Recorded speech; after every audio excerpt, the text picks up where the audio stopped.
ಇದೆಲ್ಲದರ ನಡುವೆ ಧರ್ಮಸ್ಥಳದಲ್ಲಿ ಎಸ್ಐಟಿ ತನಿಖೆ ಈಗ ಬೇರೆ ದಿಕ್ಕಿನ ಕಡೆಗೆ ಸಾಗ್ತಾ ಇದೆ. ಯಾರು ದೂರುದಾರ ಇದ್ದ ಆ ವ್ಯಕ್ತಿ ಈಗ ಆರೋಪಿ ಸ್ಥಾನದಲ್ಲಿದೆ. ಹಾಗಂತ ಒಳಸಂಚು ಅನ್ನುವಂಥದ್ದು ವಿಚಾರವಾಗಿ ಏನು ಬಹಳ ಗುಮಾನಿ ಇದೆ, ಅದನ್ನು ಭೇದಿಸುವಂತ ನಿಟ್ಟಿನ ತನಿಖೆ ಇವತ್ತು ಏನೇನು ನಡೆದಿದೆ. ಇನ್ಫ್ಯಾಕ್ಟ್ ಗಿರೀಶ್ ಮಟ್ಟಣ್ಣ ಅವರನ್ನು ಕೂಡ ಇವತ್ತು ಸುಮಾರು 5 ಗಂಟೆಗಳ ಕಾಲ ವಿಚಾರಣೆ ನಡೆಸಲಾಗಿದೆ. ಈ ಬುರ್ಡೆ ರಹಸ್ಯ ಈ ಸಂದರ್ಭದಲ್ಲಿ ಬಿಚ್ಚಿಟ್ಟಿದ್ದು, ಶವ ಹೂಳುವಂತ ಸಂದರ್ಭದಲ್ಲಿ ಇವರು ಕಾನೂನು ಪಾಲಿಸಿಲ್ಲ ಅನ್ನುವಂಥದ್ದೆಲ್ಲ ಕೆಲ ಆರೋಪ ಮಾಡಿದ್ದಾರೆ ಅನ್ನುವಂಥದ್ದು ಗೊತ್ತಾಗ್ತಾ ಇದೆ. ಮತ್ತೊಂದು ಕಡೆ ಹೇಗೆ ನಾಯಕರುಗಳ ಆರೋಪ ಪ್ರತ್ಯಾರೋಪ ಇದು ಬಹಳ ಜೋರಾಗಿ ನಡೀತಾ ಇದೆ. ಬನ್ನಿ, ಇದು ಯಾವ ಕಡೆಗೆ ಹೋಗ್ತಾ ಇದೆ, ಇವತ್ತೇನು ಅಪ್ಡೇಟ್ಸ್ ಇದಕ್ಕೆ ಸಂಬಂಧಪಟ್ಟ ಹಾಗೆ ತನಿಖೆಗೆ ಸಂಬಂಧಪಟ್ಟ ಹಾಗೆ ಬನ್ನಿ ನೋಡೋಣ.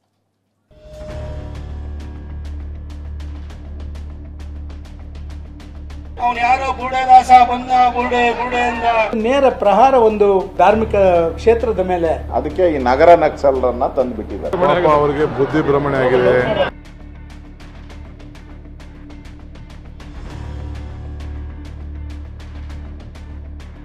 ಗೂಂಡಾ ರಾಜ್ಯ ಆಗೋತ ರಾಜಕೀಯವಾಗಿ ಯಾವ್ದು ಇಶ್ಯೂ ಬೇಕಲ್ಲ. ಎಸ್ಐಟಿ ತನಿಖೆ ನಡೀತಾ ಇದೆ. ನಾವು ಯಾರು ಕೂಡ ಜಡ್ಜ್ಗಳಾಗೋದು ಬೇಡ. ಸತ್ಯ ಬಿಟ್ಟು ನಾವು ಎಂದು ಹೋಗೋದು ಇಲ್ಲ, ಹೋಗಲೂ ಇಲ್ಲ. ಧರ್ಮಸ್ಥಳ ಪ್ರಕರಣದ ಸುತ್ತ ರಾಜಕೀಯ ಚದುರಂಗದಾಟ ನಡೀತಾ ಇದೆ. ರಾಜಕೀಯ ಜಟಾಪಟಿ ತಾರಕಕ್ಕೇರಿದೆ. ಹೌದು, ಬುರುಡೆ ಚಿನ್ನಯ್ಯನ ಮಾತು ನಂಬಿ ಎಸ್ಐಟಿ ಈತ ತೋರಿಸಿದ ಜಾಗದಲ್ಲೆಲ್ಲ ತೋಡಿತ್ತು. ಆದ್ರೆ ಒಂದ್ ಕಡೆ ಬಿಟ್ರೆ ಎಲ್ಲೂ ಅಸ್ಥಿಪಂಜರದ ಸಣ್ಣ ಸುಳಿವೂ ಸಿಕ್ಕಿರ್ಲಿಲ್ಲ. ಈತನನ್ನ ಬಂಧಿಸಿರುವ ವಿಶೇಷ ತನಿಖಾ ತಂಡ ಸತ್ಯ ಶೋಧನೆ ನಡೆಸ್ತಾ ಇದೆ. ಹೀಗಿರೋ ಹೊತ್ತಲ್ಲೇ ನಾಯಕರ ನಡುವಿನ ವಾಗ್ಯುದ್ಧ ಮತ್ತೊಂದು ಹಂತಕ್ಕೆ ತಲುಪಿದೆ.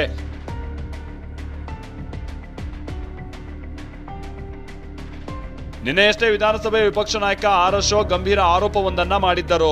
ಧರ್ಮಸ್ಥಳವನ್ನ ಕಿತ್ಕೊಳ್ಳೋಕೆ ಸರ್ಕಾರ ಸಂಚು ರೂಪಿಸಿತ್ತು, ಟ್ರಸ್ಟ್ ಮಾಡಿ ಲೂಟಿ ಹೊಡೆಯೋ ಹುನ್ನಾರ ನಡೆದಿತ್ತು ಅಂತ ಹೇಳಿದ್ದರು. ಈ ಮಾತಿಗೆ ಡಿಸಿಎಂ ಡಿಕೆ ಶಿವಕುಮಾರ್ ಕೆರಳಿದ್ದಾರೆ. ಅಶೋಕ್ಗೆ ಬುದ್ಧಿ ಭ್ರಮಣೆ ಆಗಿದೆ ಎಂದಿದ್ದಾರೆ.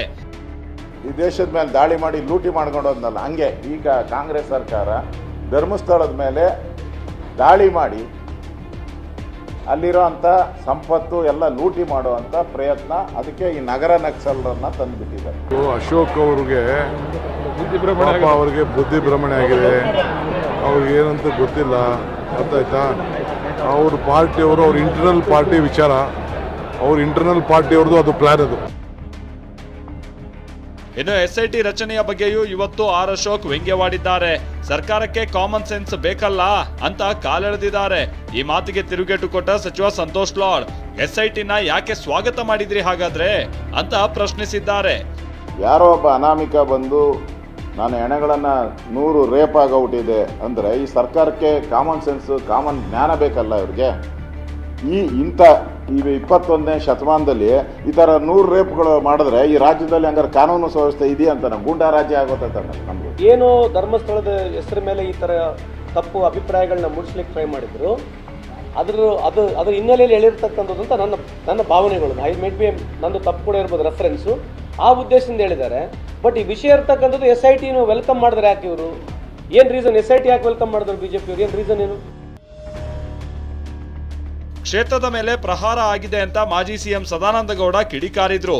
ಈ ಹೇಳಿಕೆಗೂ ತಿರುಗೇಟು ಕೊಟ್ಟ ಸಂತೋಷ್ ಲಾಡ್, ರಾಜಕೀಯ ಮಾಡ್ತಿದ್ದಾರಷ್ಟೇ ಅಂತ ವಾಗ್ದಾಳಿ ನಡೆಸಿದ್ದಾರೆ. ಏನಾಗಿದೆ, ಇದು ನೇರ ಪ್ರಹಾರ ಒಂದು ಧಾರ್ಮಿಕ ಕ್ಷೇತ್ರದ ಮೇಲೆ ಹಂತ ಹಂತವಾಗಿ ದೊಡ್ಡ ರೀತಿಯಲ್ಲಿ ಹೊರಗೆ ಬರುವ ಕಾರಣ ಇದನ್ನು NIA ಕೊಡಬೇಕು.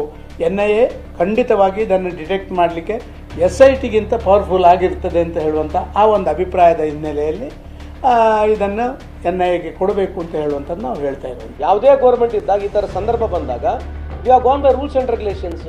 ಲಾ is going to take an action ಅಂತ ಹೇಳಿ ಹೋಮ್ ಮಿನಿಸ್ಟರ್ ಹೇಳಿದ್ದಾರೆ, ಮುಖ್ಯಮಂತ್ರಿ ಹೇಳಿದ್ದಾರೆ. ಇವ್ರಿಗೆ ಮತ್ತೆ ಏನು ಬೇರೆ ಕೆಲಸ ಇಲ್ಲಲ್ಲ. ಈಗ ರಾಜಕೀಯವಾಗಿ ಏನು ಮಾಡಬೇಕು, ಮತ್ತೆ ಏನು ಮಾಡ್ಬೇಕು? ರಾಜಕೀಯವಾಗಿ ಯಾವುದು ಇಶ್ಯೂ ಬೇಕಲ್ಲ, ಇಂಥದ್ದು ಇಶ್ಯೂ ತೊಗೊಂಡು ಹೋಗ್ತಕ್ಕಂಥದ್ದು ಕೆಲಸ ಮಾಡ್ತಿದ್ದಾರೆ. ಅವ್ರಿಗೆ ದೇವ್ರು ಒಳ್ಳೇದು ಮಾಡಲಿ, ಅದಕ್ಕಿಂತ ನಾವು ಜಾಸ್ತಿ ಏನು ಹೇಳೋಕ್ಕಾಗೋದಿಲ್ಲ.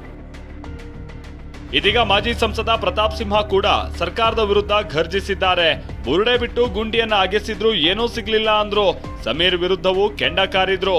ಅವ್ನು ಯಾರೋ ಬುರುಡೆದಾಸ ಬಂದ ಬುರುಡೆ ಅಂತ ಓರು ನಮ್ಮ ಪೊಲೀಸರು SIT ರಚನೆ ಮಾಡಿ ಪೊಲೀಸರು ಹೋಗಿ JCB ತೆಗೆದು ಹಾಕ್ಸಿ ಹೊತ್ತು ಮೊದಲು ಗುದ್ದಿಹಾರನಲ್ಲಿ ತೆಗೆದ್ರು, ಆಗ್ಲಿಲ್ಲ. ಕೊನೆಗೆ JCB ತಗೊಂಡೋಗಿ ಹಾಕಿಸಿದ್ರು. ಎಲ್ಲಿ 24 ಕಡೆ ಆಗಿದ್ರು ಕೂಡ ಸಿಗಲೇ ಇಲ್ಲ.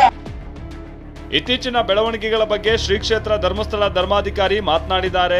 ಸತ್ಯ ಬಿಟ್ಟು ನಾನು ಯಾವತ್ತೂ ಹೋಗಿಲ್ಲ, ಹೋಗೋದು ಇಲ್ಲ ಅಂದಿದ್ದಾರೆ. ಸತ್ಯ ಬಿಟ್ಟು ನಾವು ಎಂದು ಹೋಗೋದು ಇಲ್ಲ, ಹೋಗಲೂ ಇಲ್ಲ, ಹೋಗೋದು ಇಲ್ಲ.